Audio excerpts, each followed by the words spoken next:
Fala, Leni. Ó, o Project Games mandou aqui o seguinte, Daniel, demônios podem habitar em florestas, cavernas, pântanos e se manifestar nesses lugares? Pois há lugares na Terra que tem uma energia super ruim e parece que existe um mal muito grande no lugar. Então, lugares onde tem essas linhas de lei favorecem, né, de seres espirituais transitarem ali. Aí tem aquele filme John Carter, lembra? Que o cara entra numa caverna, sai lá em Marte, né? Vai um pouco nessa ideia. Mas, além disso, locais onde houve muita maldade sendo feita, que é a lógica da casa mal assombrada ou a lógica de regiões onde houve grandes massacres, né? Você imaginar um Carandiru da vida ali, aquilo tudo ali gera um... É porque sangue derramado é energia que é liberada, e energia liberada abre portal, abre comunicação, dá legalidade, né, para os espíritos. Um lugar onde teve grandes batalhas. Batalhas, ter um negócio. Pô, o Rio Grande do Sul ali, porque teve as guerras, né, as farroupilhas e tal, tem muitas histórias de fantasma, de espírito, né? Tem muita gente ali que vê essas coisas, né? Então tem que ficar de olho, para não comprar a casa do Poltergeist lá em cima da cemitério indígena, né? O Brasil foi construído em cima do cemitério indígena, por isso que a gente tá assim, né? Você não sabe uma, cara. Tem um livro chamado Sangue nos Umbrais, de um cara ex-satanista, diz, né? O William Schnoebelen. Sabe o que ele fala? Que ele conhecia um bruxo, que ele fazia um esquema estilo Poltergeist para ganhar dinheiro. Sabe como é que ele fazia? Ele vendia a casa para um pessoal, só que ele botava um monte de bruxaria dentro da casa, a galera ficava vendo o vulto. Aí os caras ficavam morrendo de medo, vendia a casa baratinho. Aí ele pedia para um amigo comprar. O amigo comprava barato, ele botava dinheiro no bolso e vendia de novo. Aí ele botava os demônios de novo. Bruxaria imobiliária. Estão fazendo isso no carro de vocês. Né? Eu acho que os caras estão no querendo comprar barato o carro de vocês. Né? Cara, eu pensei assim, pô, se tem isso nos Estados Unidos, deve ter no Brasil, né? Deve fazer essas paradas aqui, né? Se os caras fizeram lá, meu irmão, aqui deve rolar também. O Luiz Felipe, ele tá perguntando por que o Nikola Tesla, na autobiografia dele, fala que o segredo do mundo está nos números 3, 6 e 9. Cara, eu não lembro desse detalhe, mas se você for perceber, muitos das proporções no mundo antigo são todas de base 3, né? Você vê que você tem 12 apóstolos, 12 tribos, né? 12 é múltiplo de 3, entre outras coisas, né? Então, o 9 também é múltiplo de 3. Então, parece que o 3, né? 3 vezes 2, 6, 3 vezes 3, 9. O 3 era uma base que eles usavam. A gente aqui no Ocidente usa muito a base 10, né? Você tem o decímetro, centímetro, milímetro, é tudo com base 10, 100, 1000, mas no Oriente era base 3, né, os cálculos. Então tem muito número 12, tem muito número 6, né, muito número 9, muito número 12, 3, 6, 9, 12, os múltiplos de 3. Então acho que não é por causa do 3, né? E aí você volta lá no Pitágoras, né? Pitágoras dizia que a origem de tudo eram os números, o número 1 é o ponto, número 2 é a linha, e o número 3 é o espaço bidimensional, que é um triângulo, e o número 4 é o espaço tridimensional, que tem volume, né? Então o 3, que é o triângulo, seria a base de tudo. Então deve ser por isso, acho que é por causa da base 3. Tem uma outra pergunta aqui do Abner que é meio parecida, mas enfim, eu vou fazer porque ele fala aqui, por que as Big Techs evitam o número 9? Vejo que não existem Windows 9, iPhone 9, enfim, uma pergunta do Abner. Tem isso? Eu sei que o 13º, os caras viram o 13. Né? O andar 13, aí é o filme que era o Sr. John Malkovich, né? Lembra desse filme? Que eles tinham o andar que ele fez pra um anã, que ele casou com uma anã, era meio, né? Intermediário, né? Tipo Fellini 8,5, né? Então, eu nunca tinha parado pra pensar nisso. Talvez... Pô, não me lembro o que é o 9 no tarô, né? Teria que ver o que é 9 no tarô pra ver se os caras estão evitando... Porque eu sei que o 13 e o 15 tem relação com a morte e o diabo. Agora o 9 no tarô eu não me lembro. Deixa eu ver no hebraico. Aleph, Beit, Gimel, Dalet, Rei, Vav, Zain, Het, Tet. Em hebraico... É o eremita no tarô. É o eremita? Cara, eles devem ter identificado pela numerologia alguma coisa ruim no 9, né? Ou a ideia do egoísmo, né? O eremita é o cara que quer morar sozinho, né? O ermitão, ele não gosta a vida dele é ele não quer se misturar. Então, talvez eles tenham usado alguma referência, assim, numerológica, cabalística, de que melhor não botar o 9 não, que isso aí vai jogar contra, entendeu? Na Bíblia, o Tet, ele tem uma relação com o desenho de uma serpente também. Então, tem algo assim meio de traição, né? O traiçoeiro. Talvez, eu nunca tinha reparado nisso, né? Tô chutando aqui baseado no que tem do 9. Porém, no ocultismo, o 9 é muito importante, porque é um dos símbolos de Lúcifer, né? Ó, o Rodrigo Castardo, quase que eu achei que era uma pegadinha, mas não é. Rodrigo Castardo. Ele fala aqui, Daniel, sabe algo sobre o envolvimento dos fenícios no Rio de Janeiro? Então, eu estava conversando hoje sobre isso. Os fenícios eram os grandes navegantes do mundo antigo, né? Então tem uma teoria de que, inclusive, o nome Brasil seria a palavra fenícia para vermelho, né? Pau-brasil tem a tinta vermelha, né? Eles falam que Brasil vem de Brasim. Brasim seria vermelho na linguagem fenícia. Os fenícios viriam aqui para buscar esse tipo de madeira para fazer as tintas, né, que eles precisavam. Então existem lendas de que os fenícios foram os primeiros a descobrir o Brasil e eles teriam não só dado o nome para a planta, né, o pau-brasil, mas eles também frequentemente vinham aqui para pegar esses corantes que eles precisavam para usar nas roupas e tal. E aí dizem que existem inscrições fenícias espalhadas pelo Brasil. Pedra da Gávea. Talvez esteja relacionada à Pedra da Gávea. Aí tem um filme dos Trapalhões, lembra? Que eles entram ali na Pedra da Gávea e tem uns alienígenas.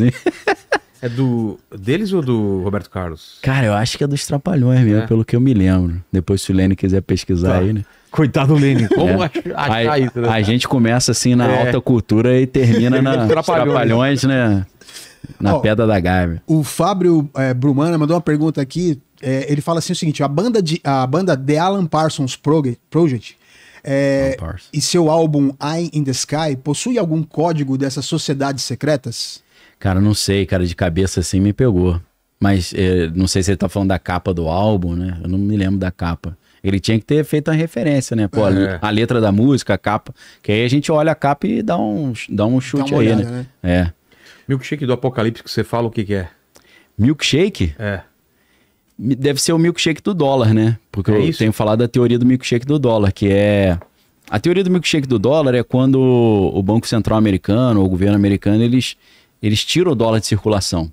E isso aí foi o que gerou, talvez, a crise, uma parte da crise de 2008 e a crise de 2020, que muita gente acreditou que foi culpa da pandemia, ela já estava programada para acontecer. E ela acontece quando, por exemplo, geralmente os bancos, ou o Banco Central americano, ele joga dólar no mercado, emprestando dólar, e ele pega como garantia o título do Tesouro americano. Só que a teoria do milkshake do dólar, que ele chama de reverse repo, que é o mercado de recompra reversa, é quando eles fazem o contrário. Em vez deles espalharem o dólar e pegar título como garantia, eles espalham títulos e chupam o dólar. Como é que eles fazem isso? Quando tem muita volatilidade, instabilidade e medo. O que hoje está gerando muita volatilidade, instabilidade e medo? As tarifas. Porque a galera tá morrendo de medo. Pô, se dia 2 de abril entrar em vigor as tarifas recíprocas, isso pode gerar uma crise global, né? De não compro mais, não vendo mais, travar o mercado global. Então a galera fica com medo. Ficando com medo, todo o dinheiro que está na Bolsa de Valores americana, que é volátil, os caras vendem bolsa e compram título. Então o que os Estados Unidos estão fazendo? Estão sugando o dólar do mundo inteiro. O Japão, por exemplo, o Japão e todos os países do mundo precisam de dólar para comprar petróleo. E aí, quando eles estão precisando desse dólar para comprar petróleo, eles têm que correr atrás de dólar. Muitas vezes eles correm atrás de dólar comprando título e devolvendo o dólar.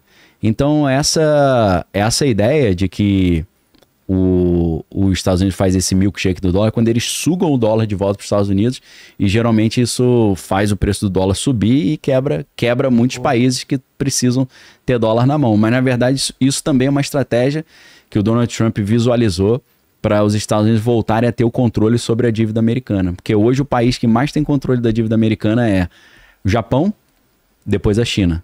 Então provavelmente uma próxima crise econômica global vai começar no Japão. Porque o Japão está numa situação que é a seguinte, o Japão, lá você tem um negócio chamado carry trade. O que é o carry trade? O juros do Japão sempre foi muito baixo, tipo juro zero. Então você pega uma fortuna lá emprestada e devolve o mesmo dinheiro. Então você pega dinheiro emprestado no Japão, aplica num outro lugar que o juros está 14, 15 igual ao Brasil, ganha uma grana e depois devolve o que você pegou emprestado e bota no bolso o que você ganhou de juros. Só que os juros no Japão, que era zero, estão começando a subir. Aí o que acontece? Todos os países e grandes investidores fazem isso. Pega dinheiro emprestado no Japão, devolve a mesma coisa que pegou e bota os juros no bolso. Só que se o juros no Japão sobe, chega um momento que o cara não consegue mais pagar esse empréstimo. Pois é. Então isso pode gerar uma crise global também. E aí o Japão vai precisar de dinheiro para poder fazer esse negócio rodar. Como é que eles arrumam o dinheiro? Vendem o título da dívida de volta para os Estados Unidos e os Estados Unidos mandam dólar. Então é assim que eles estão recuperando uma parte da dívida também. Talvez o milkshake do Apocalipse seja isso. Tá. Se é outra coisa, eu acho que eu não lembrei. Eu achei a capa do disco que ele falou. Essa é capa o olho de Horus, né? Isso aí é o olho de Horus que dizem que se você cortar o cérebro assim no meio, é a glândula pineal vista de lado. Entendeu? A glândula pineal que seria o terceiro olho, o chakra ajna, né? Que é a conexão com o mundo espiritual. Você vê o mundo espiritual, né? É curioso que tem alguns répteis que eles têm a glândula pineal deles é tão protuberante e ela tem uma estrutura de célula semelhante às células do olho. Entendi. Essa ideia do terceiro olho não é tão viagem, não. Então é o olho de Horus, né? Que te faz enxergar o mundo espiritual. É isso, né? Uma simbologia egípcia também. Mostrando a capa fica mais fácil, né? De cabeça eu não lembrava, não. O Nicolas falou aqui o seguinte: Moisés foi um príncipe do Egito, versado no conhecimento de energia elétrica. Sim. Caso isso seja verdade, ajudou na construção da arca, pois parece que dela saía raios. Com certeza, o que tinha de conhecimento no Egito na época de Moisés, lá do Ramsés II, ele teve acesso. E é lógico que o pessoal da historiografia vai dizer que Moisés ele se inspirou muito no Egito. Só que aí ele se inspirou ao contrário, né? Porque no Egito, por exemplo, o cabelo era considerado uma impureza. Então os sacerdotes egípcios, igual no filme A Múmia, né, o Imhotep, eles eram todos raspadão. Não podia ter um pelo. No judeu, ao contrário, o cara não pode cortar o cabelo, barba grande, cabelo grande. Então eles podem ter imitado os egípcios, mas ao contrário, né? Inverteram. Vamos fazer ao contrário do que os egípcios fazem. Não é pra ter cabelo, vou ser cabeludo. Entendi. Então eu não sei se pela arca eles pegaram alguma coisa. Eu acho que foi Deus, pelo que a Bíblia ensina, foi Deus que ensinou a construir a arca. Uma caixa de madeira de acácia revestida de ouro em proporções certinhas, né? Com argolas para poder ser carregada com cabo de barra de madeira, porque a madeira é um isolante também, elétrico, né? Uhum. Então, realmente, ela tinha uma questão de eletricidade ali. O cara que a arca foi cair, foi segurar, morreu, né? Morreu por quê? Foi eletrocutado? Não sei, cara. Mas eles só carregavam nas costas com ripa de madeira. Que aí se fosse de ferro, acho que os caras morriam queimados lá, tostado. O Matheus Sanches, ele tá aqui perguntando se você acha que o que acha da ufologia como a religião do anticristo. Faz sentido.